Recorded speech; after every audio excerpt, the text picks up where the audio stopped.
Buenas noches, gente del Disque Late Night, y en esta ocasión estamos con Zeta Bosio. Yo creo que es seguro decir que eres una leyenda de la música latinoamericana. Bueno, Creo que te va bien ese título, ¿no? Y sí, yo creo que sí, ya por edad, por trayectoria y aparte por la capacidad, creo yo, de siempre estar en proyectos que más o menos te mantienen vigente y dentro de lo que es los nuevos hábitos de consumo de música, ¿no? Exactamente. Y bueno, ahora estás en Panamá presentando tu autobiografía, Yo Conozco Ese Lugar, el que se ha convertido en mi libro de día y de noche. Y me gustaría saber cómo fue el proceso de recopilar tanta información de tanta carrera que tú tienes. ¿Cuántos años te tomó? ¿Cómo fue el proceso exacto? Bueno, en realidad el libro empezó siempre, como empiezan casi todos los proyectos, son un poco caóticos, ¿no? A veces como empieza un disco, a partir de una propuesta de la editorial que se acercan y me dicen si tenía la intención de hacer un proyecto como este, y estaba justo en un momento yo donde pensé que tenía el tiempo y las ganas como para meterme en una cosa así. Así que firmamos contrato, pero me demoré 2 años en sentarme Sentarte enfrente del ordenador. del ordenador y empezar a armar todo esto. Y después me llevaron otros 2 o 3 años más. O sea, fue un proyecto muy largo. Tuvo varias etapas. Al principio fue tratar de contar la historia como estaba en mi cabeza, como yo la recordaba, sabiendo que no era la historia real, porque uno siempre tiene como percepciones, cada uno tiene percepciones distintas de la realidad. Entonces, luego vino un proceso que lo hice con... hay un grupo de fans de Uruguay que se llaman Remolinos. Ellos me pasaron unas efemérides que las chequeé y estaban... Al pie de la letra. No les pude encontrar error. Mirá que las chequeé, las contrachequeé con otras cosas que había en internet y todo, y estaban perfectas. Desde el primer concierto que hicimos en la casa de un amigo hasta el último. Entonces, en base a las giras y a los shows, todo lo que yo había contado, fui como ordenándolo, porque no es, digamos, jugar Tetris. Sí, fue como un Tetris. O sea, no, esto no pasó acá, pasó acá. Y lo que me ocurrió después, cuando tengo toda la historia armada, fue como una revelación.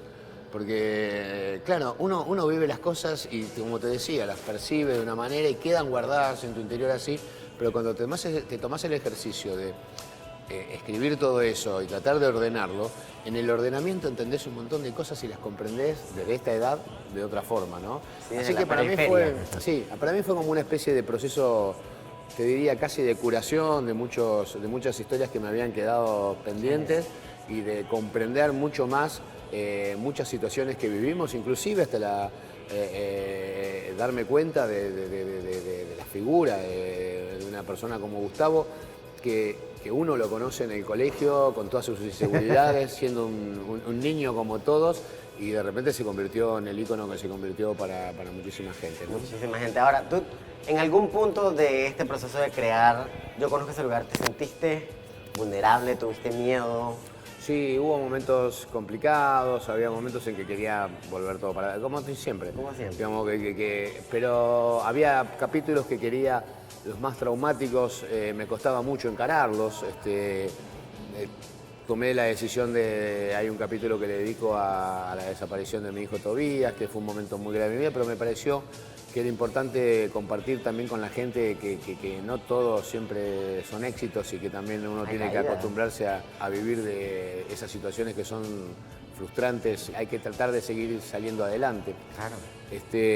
También me costó mucho porque estaba viviendo el proceso de Gustavo en el momento que lo estaba escribiendo, escribir sobre eso. Claro. Ahora que mencionas también a Gustavo, es imperativo casi hablar contigo sobre Soda y su historia, porque yo creo que es una banda que ha tocado tantas vidas y todos queremos seguir disfrutando de Soda de cierta forma. Me gustaría comenzar con la anécdota cuando estaban en la casa de Charlie Alberti comiendo espagueti, porque yo creo que marca un momento pivotal para la banda. Nosotros habíamos ensayado en la casa de Charlie mucho tiempo. En realidad nos gustaba tocar, y tocar para nosotros era como un ejercicio que hacíamos. O sea, los fines de semana no había fútbol, no había... Alberca, nada, piscina. Era juntarnos en una sala a tocar. Y Charlie tenía una sala espectacular del padre, que tenía una gran orquesta, y estaba en su época de la orquesta ya, viste, de los años 60, 70, a principios de los 80 estaba como un poco en decadencia, ¿no? Entonces la sala estaba libre y la empezábamos a usar nosotros, y la verdad es que ahí pasaron muchas cosas increíbles. Ahí estuvimos casi 2 años tratando de elaborar esto de hacer música, porque hacíamos covers hasta ahí, que era algo como con Red, de alguna forma. Tocábamos temas de Supertramp, temas difíciles, nos salían bien, entonces nos empezamos a animar a decir, ¿por qué no hacemos temas nosotros? Fue como un acto de arrogancia que tenés a los 20 años, ¿no? Y ese proyecto fue Soda Stereo. Ese proyecto, después de tener varias bandas así de covers con Gustavo, busquemos un baterista y empezamos a hacer cosas nosotros. Nos llevó casi 2 años. Así que el primer show nos vino a buscar una persona a la sala, llamada Pires, creo, que tenía un desfile de modelos, nos vino a escuchar, tocamos 4 temas, y dijo, pero ustedes están perfectos, ¿cuál es el problema? No, nos falta un integrante. No queríamos ser 3, queríamos tener uno más. Nos falta un integrante, pero danos un tiempo, un mes más y... No, ustedes están perfectos, toquen así, está bárbaro, la van a romper. Bueno, fuimos así como 3 a tocar a Airport, a un desfile de modelos, una fiesta media fashion que había de los 80, de los comienzos, ¿no? Que cuando empezaba a pasar esa ebullición en el under de Buenos Aires. Y fueron muchas personas. Al otro día nos juntamos para festejar nuestro primer show en la casa de Charlie, haciendo unos fideos con nuestras novias. Estábamos comiendo y tocan la puerta y nos vienen a ver para hacer el segundo show. De la nada. De la nada, ahí. A un lugar que quedaba a 10 cuadras, la banda, o sea, la cantante de la banda no aparecía o no estaba en condiciones no estaba apta para un show. Para un show. Entonces el chico le dice, chicos, por favor, sálvennos, ustedes ayer tocaron buenísimo, pueden ir a tocar perfectamente ahí. Nosotros nos miramos y, claro, nos gustaba tocar luqueados, todos estábamos vestidos de calle. Claro. Entonces fuimos a la casa de Gustavo, agarramos unos trajes del padre de Gustavo, no sé, creo que tocamos disfrazados ese día. Y hicimos el segundo show de Soda en Stud Free Pub, que inmediatamente nos contrató para la semana posterior. Y en ese tercer show nos vino a ver un productor de CBS. O sea, así de... ¿Cómo es la vida? Así de vertiginosa fue la carrera, ¿no? ¿Cómo es la vida? Después de 2 años de ensayar, casi en el tercer show ya estábamos... Ya estaban fichados. Pero después fue mucho más complicada la historia. Claro, El libro por eso tiene muchas páginas. Tiene muchas páginas, pero no es tan fácil. valen cada una de sus palabras. Ahora, tocaste un tema bien interesante. Yo creo que mucha gente que sigue a la banda y que te sigue tu carrera siempre lo van a tener en su mente, y es el mito del Cuarto Soda. El mito del Cuarto Soda, y te voy a mencionar algunos nombres que son gente que fueron siempre satélites de la banda y que yo siento que también tocan gran parte de la historia de Soda Stereo, que son Andrés Calamaro, Daniel Melero, Ulises Butrón, Richard Coleman y hasta Bon Quintiero, que también fue una figura muy importante o que colaboró mucho con la banda. ¿Por qué tú crees que ninguno de estos nombres rompió con la triada de Soda Stereo? Bueno, porque en realidad ninguno de ellos fueron el Cuarto Soda. O sea, lo que me nombraste fueron todos invitados. Ajá. El mito del Cuarto Soda en realidad surge porque nosotros estábamos tratando de generar una cosa que era bien distinta a lo que ocurría en lo general, en todo el resto de la escena del rock en Argentina, ¿no? Veníamos de estudiar publicidad, comunicación social, y creíamos en esas herramientas de comunicación, y teníamos amigos que venían desde la universidad, fanáticos, que no podían tocar un instrumento, pero querían estar en una banda. Estar ahí. Entonces estaban siempre en todos los ensayos, y uno de ellos era Alfredo Lois. Alfredo tenía mucha habilidad con el dibujo, y en nuestros primeros conciertos y cuando empezamos, él era el que hacía los afiches, y con eso generábamos un estilo de comunicación bien distinto al que tenían otras bandas. Empezamos a tener una especie de personalidad. Luego Alfredo pasó a hacer los diseños de los artes de portadas de los discos, como el primer disco, Nada Personal, Signos, y con eso fuimos marcando también. Yo creo que el Cuarto Soda, el primer Cuarto Soda fue Alfredo Lois, aparte por permanencia, estuvo casi hasta los 90, ¿no? Y hasta el video de Música Ligera. Después Adrián Taberna, él era nuestro sonidista, empezó a tocar con nosotros, y cuando lo conseguimos convencer de que fuera nuestro sonidista, se quedó ya prácticamente sin trabajar con ninguna otra banda y vino a trabajar con nosotros. Se quedó con ustedes. Y cuando nosotros nos movíamos de un lugar al otro, por ejemplo, nos íbamos de un representante, porque ya no queríamos trabajar más con él y pasábamos a otro, al nuevo le decíamos que éramos 5, que éramos 6. O sea, no que éramos nosotros tres nada más. No contratás a la banda, tenés que contratar al diseñador, A todo el equipo. a todo el equipo. A toda la banda. Porque era como funcionaba Soda, digamos. Éramos como una especie de colectivo artístico en donde generábamos, por ejemplo, el video de Dietético, que fue uno de los primeros Buenísimo, videos. eso cuento en el libro. Uno de los primeros videos de la historia del rock nacional por una banda que todavía no era ni conocida, con el demo de 8 canales. O sea, teníamos esa inquietud de querer generar cosas. Un poco en la charla de hoy voy a contar algunos de esos aspectos, porque de alguna forma también en el libro me di cuenta, buscando un poco, que éramos, sin darnos cuenta, parte de un movimiento internacional que empezaba en ese momento, que se llamaba Do It Yourself. Ajá. O El punk. Hazlo usted mismo. Yo recuerdo cuando era DJ, en los años 70, de mediados del 75, 74, 75, yo pasaba música y con mis amigos nos compramos las 2 bandejas y había que tener luces. Y diseñamos un sistema de luces, mandé a un carpintero a hacer una consola así parada, ¿entendés? Con un teclado, como si fuera un Moog, ¿no? de madera. Le pusimos 10 teclas de corte acá y 10 teclas de fijas acá para poner. Este habilitaba escenas. Ajá. Y estas hacías tiqui, tiqui, tiqui, como un teclado, y ibas tocando las luces que se prendían y se apagaban. Y además, para cuando no, porque siempre tenías que tener uno que te tocara las luces, claro, le habíamos puesto 3 potenciómetros, que porque no estaba la medida pequeña, eran así de largos y venían de acá arriba, con los que regulábamos luces audiorítmicas.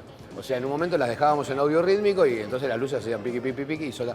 Eso lo sacamos del circuito, uno de los chicos que trabajaba conmigo lo sacó el circuito de una revista de cómics que era media para chicos que tenían esa inquietud tecnológica y yo. Entonces te traía circuitos de luces audiorítmicas. Y te traía el circuito, entonces íbamos a comprar los capacitores, todos, los poníamos a soldar y eso era Soda Stereo. Eso era Soda Stereo. Con lo que si no estaba, había que hacerlo, lo hacíamos. Se hacía. Un movimiento que tuvo mucho que ver con el punk, con la moda punk. El do it yourself fue una cosa que en ese momento pasaba en distintos lugares del mundo y nosotros, sin darnos cuenta, generacionalmente entraron en esa categoría. Estábamos en eso. Y es que bueno, también se describe muy bien en el libro, que me encanta cómo fue el proceso de producción de muchos de esos temas, y es algo muy interesante que van a poder leer y comerse página por página, pero eventualmente con el pasar de los años la fricción se hizo presente en el grupo. Y yo creo que no es secreto el tema de las licencias, las autorías, y tú escribes muy bien en el libro también. Debo admitir que me costó mucho convivir con esos cambios y que recién empecé a entender las razones que habían detrás de su comportamiento, siendo el comportamiento de Gustavo, una vez que nos separamos. ¿Cuáles son estas razones o qué nos podrías hablar de esto? Nosotros veníamos de clase media, estábamos teniendo una cosa de mucho éxito y la verdad es que yo creo que en algún momento, sobre todo al principio, que es cuando se fijaron las bases de este tipo de estatus comercial, administrativo, de funcionamiento, estaba el miedo de que esto durara muy poco y fuese una cosa... Más fugaz. Fugaz. Entonces yo creo que Gustavo también viniendo y un poco con los padres y todo, lo movió un poco esa necesidad de por lo menos que este proyecto significara algo que con el éxito que estaba teniendo, claro, pudiese cambiar su vida. Pero nadie se imaginaba que esto iba a ser tan grande y que iba a seguir tanto. Mira, aún han llegado. ¿No es cierto? Entonces, nada, igual yo estoy feliz por haber estado al lado de una persona que me permitió cumplir con mis sueños, por tener esta situación actual en donde tengo mis capacidades plenas para poder seguir reinventándome, que es uno de los puntos en los que vamos a estar hablando, porque es muy importante cuando te das cuenta que las cosas cambian o cuando los estatus van yendo hacia otro lado, claro, uno tiene que tener la capacidad de adaptarse rápidamente y entender su posición. Hoy agradezco la salud, agradezco tener fuerzas, agradezco tener a una esposa como Estefanía, divina, que me adora y que me cuida muchísimo y con la que estamos trabajando en sociedad desde hace ya más de 10 años y que me permita seguir viviendo aventuras. Yo creo que si uno hubiese tenido... A veces el dinero uno lo asocia con la felicidad y no tiene nada que ver. Creo que es todo lo contrario. Exacto, y ahora vamos a seguir hablando de tu reinvención a través de tu carrera, pero ya para tocar un punto último en cuanto a Soda, y esto es una cosa que me llega muy personalmente a mi fibra. El 27 de noviembre del 2007, una década después de la disolución oficial de Soda, Me Verás Volver llega a Panamá, toca piso panameño. Y fue, sinceramente, un concierto que yo nunca me voy a olvidar. ¿Tienes alguna memoria de esta fecha o de este tour que quieras compartir? Bueno, imagínate que los tours a veces son muy vertiginosos. Ahora hace mucho que no hago una cosa así. Recién este fin de semana que hicimos Quito, Guayaquil, Panamá, así en 3 días, me acuerdo un poco de cómo era estar así 3 meses. Claro. A veces, ¿te acuerdas de mí cuando estuvimos acá? Y qué sé yo, si pasamos en medio de 7, una seguidilla de 14 países, ¿te acuerdas? Sí, te acuerdas. Obviamente Panamá, me acuerdo mucho de, a veces uno, cuando pasan cosas complicadas, en el momento las sufre, pero después son las que te quedan, Claro. las que te quedan en la memoria. No, pero aquí la pasamos muy bien. En el Me Verás Volver, o sea, venir a Panamá, venir a Centroamérica, a mí es el clima, la gente, la gente tiene como un humor, una forma de divertirse, una gana de divertirse, Claro. que es contagiosa. Y cuanto más va subiendo, es como que se siente más, ¿no? En esta Claro. zona, si bien es otra ciudad, ¿no? Era mucho más bajita cuando veníamos nosotros en aquella época. Siempre que vengo disfruto mucho. Pero me acuerdo, por ejemplo, como te decía, más que la avenida del Me Verás Volver, que estuvimos en algún hotel como esos y habremos estado 1 o 2 días. Me acuerdo alguna vez, pero no la puedo contar. Hay anécdota, pero viste, estoy tratando de pensar alguna que pueda contar. Aquí tenemos un programa categoría C, así que tú puedes contar lo que quieras, por eso no te preocupes. No, pero me acuerdo de esa avenida con los DJs, de venir en el avión con Eric Morillo y con Marco Carola, que son 2 genios. Yo no sé qué hacía ahí, estaba ahí con ellos tocando también y vinimos a Panamá y no teníamos nada que hacer porque el show se había suspendido y estuvimos acá 2 días y nada, salíamos por la ciudad. Fue muy divertido. Íbamos no sé cómo se llaman, bares de chicas. La pasamos. Así es. Ahora, eres un man, una persona que siempre ha estado colaborando con muchas bandas, siempre estuviste en varias bandas a la vez, al principio de tu carrera. Hiciste un breve paso por La Ley.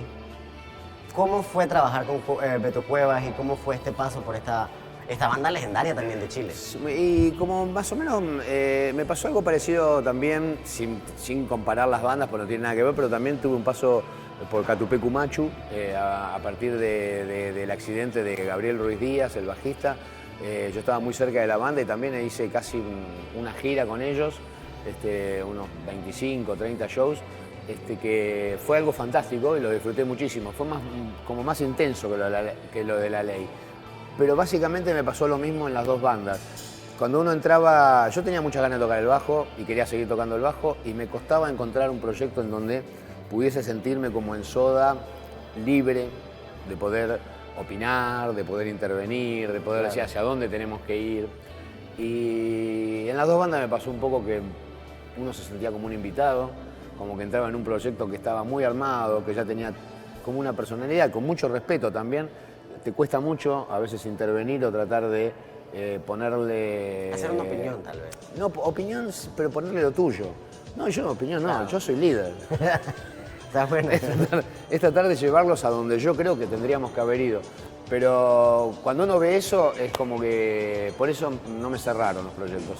Ahí inmediatamente me acuerdo que lo de La Ley tardé menos en darme cuenta porque además el embarazo de Steffi, de Anastasia, digamos, también fue como que le ponía un ingrediente más a la cosa que lo hacía más complicado. Pero mi intención de tocar ahí, mi intención de tocar con ellos fue a partir de la necesidad mía de volver a tocar el bajo. Me había diversificado tanto, como te cuento en el libro, buscando otros aspectos míos, desarrollé radio, conducción de radio, televisión.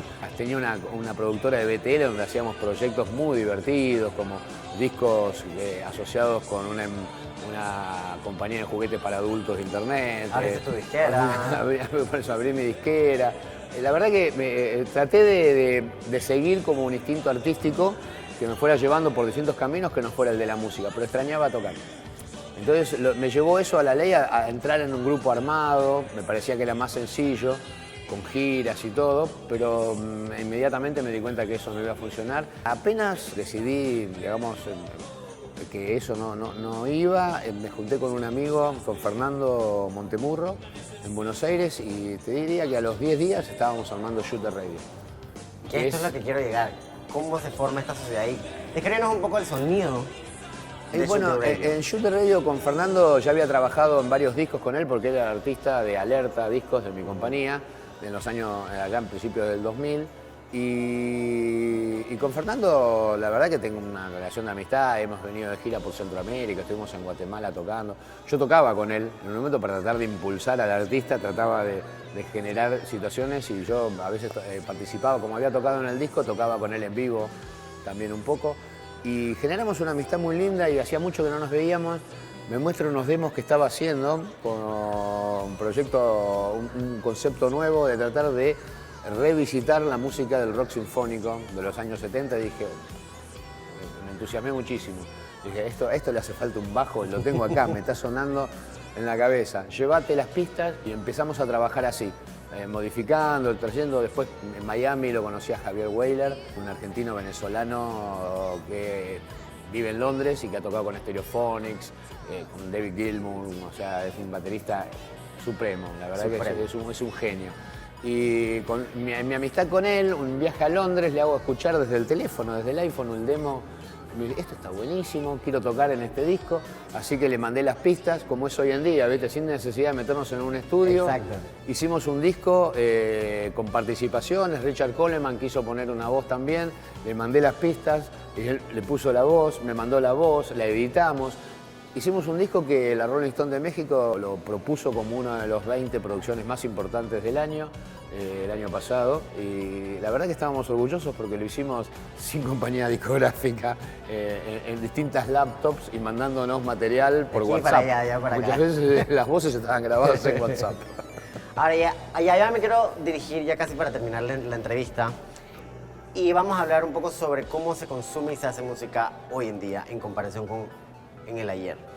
En el libro también describes, nuestra generación enganchó la transición entre la última etapa de la tecnología de los 60s y 70s, que estaban en decadencia, y el auge de la tecnología de los 80s que venía a reemplazarla. Siempre has tenido esa conciencia transgresiva en cuanto al sonido y a la música, y me gustaría saber tus opiniones en cómo se hace música y cómo se consume música ahora. Bueno, en aquel momento, es un poco parte de lo que voy a hablar hoy en la charla. En aquel momento, nosotros cuando aprendimos a tocar y con Gustavo armamos una banda, nos dimos cuenta que no era solamente tocar la guitarra y hacer canciones. Para llegar a un sonido como el de Police o el de las bandas de Duran Duran o la banda que nos gustaban, había más cosas. Nos sonábamos y no sonaba así. Entonces empezamos con ese trabajo de investigar, ¿cómo es esto? Y de repente íbamos a ver bandas nada más que para ver, porque nos decían que el guitarrista tiene 80 pedales y que íbamos y nos poníamos a hablar y íbamos a la prueba de sonido y le preguntábamos por un pedal, por el otro. Íbamos hasta la otra punta de la ciudad nada más que para ver eso. O para ver cómo sonaba otra guitarra. Gustavo tenía una SG, pero a mí me parece que con una Stratocaster me parece que va a sonar mejor. Imagínate, ¿no es esto? Cuando era difícil tener una Stratocaster, entonces ibas a una casa de música y probabas, no me gusta esta Stratocaster, hasta que un día llega una Stratocaster a la sala y esta Stratocaster me encanta. Esta es la que... Bueno, ahí fuimos aprendiendo de efectos, de cámaras, de consolas, todo eso fue un trabajo que pasó en la sala, pasó durante Soda inclusive, y que nos fue modificando, íbamos a cursos de sintetizadores, por ejemplo, en Dalfarra, el profesor Dalfarra daba un curso de sintetizadores, programación, en el Teatro San Martín, en clase abierta, éramos así como una conferencia como la de hoy, de 200 personas, en un teatro, y él hablaba y te mostraba cómo funcionaba un sintetizador y cómo se programaba. Nosotros teníamos, pero no teníamos la más pálida idea. Entonces todo eso, digo yo, fue como modificándonos a nosotros y fuimos aprendiendo a grabar discos. Y fuimos en el primer disco no teníamos la más pálida idea, vino Federico Moura, pero Federico estaba mezclando el disco y nosotros estábamos sentados en un sillón atrás, al lado de una raquera, donde estaban los ecualizadores paramétricos. Entonces estábamos así escuchando, no me gusta el bombo, no me gusta. ¿Qué? Nos falta más grave, ¿no? A ver. Así, ellos estaban mezclando allá, pero nosotros desde acá estábamos tocándole las cosas. Hasta que nada personal, hoy lo voy a contar acá, realmente nos jugamos. Era no sé, que era la juventud, el estado de inconsciencia y querer hacer, pero con muchas horas de trabajo, muchas horas de ensayo, muchas horas de trabajo, muchas horas de investigación. Irte a la casa del luthier a cebarle mates y el luthier te enseñe cómo calibrar un bajo. Te hacías amigo o sea, no sabíamos para qué servía un compresor, entonces ibas a la persona que te lo podía explicar y bueno, entonces tenemos que comprar un compresor. Y así fuimos de alguna forma desarrollando, no sé si hoy en día una persona, un instagramer, un youtuber que está mucho tiempo también, viste, pues nosotros también le dedicamos mucho tiempo, no da tanto tiempo, porque eran 5 minutos de luquearnos y después salíamos a escena, pero le dedica mucho tiempo a otras cosas. No sé si tienen la orientación como para ir investigando esto, pero de hoy en día también hay mucha más información.